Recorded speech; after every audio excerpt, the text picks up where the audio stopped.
লাঙ্গের আশা কইরা তোমার ভাতারের ভাত জাঙ্গে ও তোমার লাঙ্গে আদাবতে নিয়া কমর ভাঙ্গে। এই গানটার নাকি পূর্ণতা পাইছে, ইতালি শহর কাঁপাচ্ছে। এই পরকীয়ার রানী পরকীয়া করে তিনটা বাচ্চা রেখে, মানে ইতালি শহরে সবাই সেটা, সবাই শহরে আরেক ছেলের প্রেমে পড়ছে, দোকানদারের প্রেমে আমি ইতালিতে আসছি 3 বছর, প্রথম বেবিকে নিয়ে আসছি। পরে তো মাসের বাচ্চাকে বুকের দুধ খাওয়ানো বন্ধ করে দিয়ে সে প্রেমে মশগুল হয়ে কেঁপতে বলে যাচ্ছি। আপনাদের তো আবার শোনার টাইম নাই।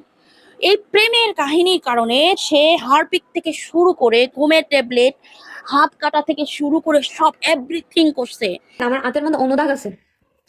এই পোলারে পাওয়ার জন্য। এই পোলার সাথে ঝগড়া লেগে এইখানে পড়তো। তারপরেও ওই পোলা মনে করেন এই মেয়েরে গ্রহণ করলো না। এখন আসি মূল কাহিনী। নরসিংদী শ্বশুর বাড়ি, ভৈরব মেবি মেয়ের বাবার বাড়ি। ইতালির শহরে সিটিজেন তারা, শ্বশুর শাশুড়ি সবাই থাকে ওইখানে। বাবাও নাকি কোন ইরানি না ফ্রান্সে থাকে। ওমা, এই মেয়ে বয়স অনেক কম, সে ইতালি শহরে তার হাজবেন্ড নিয়ে আছে। 3.5 বছর হয়েছে ইতালিতে আসছে এই মেয়ে। 3.5 বছরে আরো 2টা বাচ্চা। স্বামীর ফ্যামিলি, স্বামী হলো সবচেয়ে বড় মূর্খ। 14 মাসের একটা বাচ্চা বুকের দুধ পর্যন্ত খাওয়ায় না। প্রেমে এতটাই মশগুল সে, ভালো কঠিন থেকে কঠিনতম দোষ করছে। ফেস ওয়াশ নিতে যাইতো বাঙালি দোকান, সেই দোকানদার থেকে ওরাও এখানে সিটিজেন, মানে যে প্রেমিক, এই লোকটা তাকে আশ্বাস দিছে এবং স্বামীর সাথে তার অনেক ঝগড়া হয়, মারামারি হয়। বুঝে নিত ছোট মানুষ, ও কিন্তু বেশি একটা বয়স না। 3টা বাচ্চা, সবকিছু মিলায়ে ওর মাথা মনে হয় অতটাও কাজ করে না। ও নিজেই বলতেছে, ওর কথাতে বোঝা যাচ্ছে ওর ম্যাচুরিটি অনেক কম। তখন এই ছেলেটাকে বলতেছে তুমি চলে আসো, এত কষ্টে কেন থাকো, প্রেমিকদের যা হয় আর কি, তোমার 3টা বাচ্চা সহ আমি পালবো। এই পোলা পালবো তো দূরের কথা, এই মেয়েরে খালি এরকম করে ভাঙ্গায় খাইতে খাইতে মেয়ের সাথে ফিজিক্যাল থেকে শুরু করে বাচ্চা নষ্ট করা থেকে শুরু করে এভরিথিং, এভরি মেয়ে এই স্বামীর ঘরে থেকে থেকে স্বামীর সাথে ঝগড়া বিবাদ করে কাহিনী করে এখন পোলা বলতেছে আমি তোরা কেন বিয়ে করবো, তোর 3টা বাচ্চা, আমি কেন তোরা বিয়ে করবো। এখন মাদার পর কি রে কি এমজি পোলা, তুই প্রেম করছস, খাইছস ধরছস নিছস, তুই ছেলের মানে প্রেমিকের।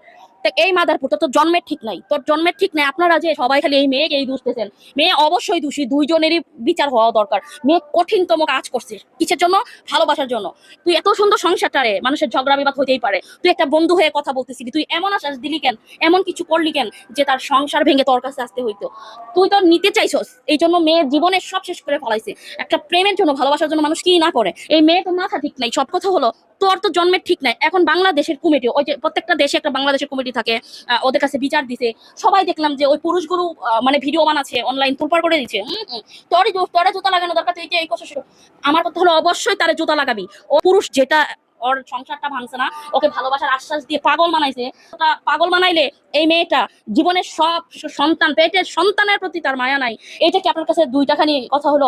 ওটা কাইটা দেন, ওরা ওইটা কাইটা দেন, ওইটা তো করতে পারবেন না। আপনারা আবার সব খালি এই এই মেয়ের এই দোষে যাচ্ছেন।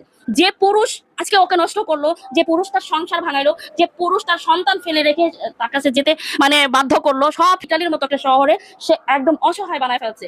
এখন সেই পুরুষ বলতেছে তুমি 3টা বাচ্চা পেয়েছো, কি রে কেমজি, কেমজি জন্মের ঠিক নাই। এই মেয়ের তো জন্মের ঠিকই নাই। এবং এই মেয়ের শ্বশুর বাড়ির মানে ওর হাজবেন্ডেরও সমস্যা আছে। এগুলো মূর্খ। এই মূর্খগুলো কিভাবে একটা ইটালির মতো শহরে যায়, এগুলো সিটিজেন আমি জানি না।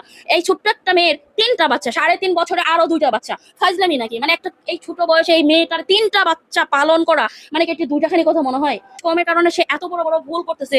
তারপরে তার এই পুরুষের কথায় তার হাজবেন্ডকে পুলিশে ধরাই দেওয়া, সব ধরনের অকারেন্স এই পুরুষ করছে। তারপরেও আপনারা বলবেন যে ওই পুরুষের দোষ না, শুধু মেয়েরই দোষ। মেয়েরই দোষ কেন হবে? মেয়ে কলঙ্কিত হওয়ার আগে সব থেকে কলঙ্ক কে করে? পুরুষ করে। সবাই আমরা কিন্তু দুষতেছি এই মেয়েটাকে, কিন্তু আপনারা কেউ তো বলতেছেন না যে ওই পুরুষটা করছে। আপনারা পুরুষ হয়েছেন তো কি হয়েছেন, ন্যায্য কথা বলবে না?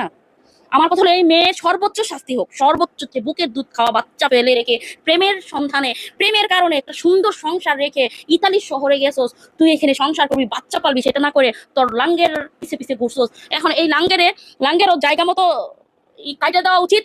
এবং আমার ভিডিও যদি কেউ দেখে থাকেন অবশ্যই আপনারা এটা এটা করবেন। কারণ আপনারা একাই কেন মেয়েটার দোষ দিয়ে যাচ্ছেন? এই মেয়েটা দেখি নির্দ্বিধায় প্লেসে এসে আমার লাইভ করতেছে। আমরা তোদের লাইভে তোর চোখের পানি, তোর জোতা লাগানো, তুই মা নামে কলঙ্ক, তুই পেটের সন্তান, 14 মাসের একটা সন্তানকে তুই নিজের মুখে বলতেছিস এগুলো। ওর ভালোবাসা, ওর মাথায় কিচ্ছু কাজ করে না। হ্যাঁ ভাই, কি মানে তুই কেমন মা? তোর তো জোতা লাগানো, তোর 3টা বাচ্চার জন্য হলো এই মাটাকে যদি সংসারটা টিকানো যায়, যেটা ঠিকায় দেন। আর ওই জানোয়ারের বাচ্চা যেটা ইউজ করার পরে, সংসার ভাঙার পরে, তার বুদ্ধিতে একটা পুরুষ যখন গার্ডিয়ান হয়ে একটা মেয়ের পাশে দাঁড়ায়, এই তো তখন আসলে ও ভরসার হাত খুঁজে পাইছে। কারণ এখানে জামাই মারতো, জামাই বকা দিত, জামাই ঝগড়া করতো, এগুলো শুনে এগুলো যখন ওর কাছে শেয়ার করতো, সে প্রেমিক একদম ইউজ করার জন্য একটা পুরো গার্ডিয়ানটা ছিল। বাবু না, আমি আছি আর পৃথিবীতে তোমার কিচ্ছু লাগবো না। কিরে কি এমজি পোলারা, তোদের আসলে জন্মের ঠিক নাই যারা এগুলো করে। এই মেয়ে এবং এটা ফ্যামিলি প্রবলেম আছে, কেমন ফ্যামিলিতে এগুলো বিলং করে যে নিষ্ঠুর কাজ করতে পারে। আমার আমার সব থেকে বেশি কষ্ট লাগতেছে ওই ছোট্ট বাচ্চাটা, 14 মাসের একটা বাচ্চা। কি পরিমাণ সাফারার আপনি বুঝেন? কি বলবো, হসপিটালে 15 দিন, আজকে হাত কাটা কালকে পা কাটা। আমার কথা হলো আবার ওই ওই যে ওর যে হাজবেন্ড, ওই ফ্যামিলিটা মানে কেমন ফ্যামিলি আমি জানি না। তো এত কিছু অকারেন্স করার পর করার সুযোগ পায় কেমনে? ওরা জুতা লাগাইলেন না তো? ওর লাঙ্গের কাছে যাইতে দিতেন, আর তা না হয় আপনার কাছে রাখতেন, একটাও করতে পারলেন না। তো কি করলেন আপনারা? শহরে বসে বসে একটা বাংলাদেশি এরকম ধরনের কাজকর্ম করে, বেয়াদবের বাচ্চাগুলো।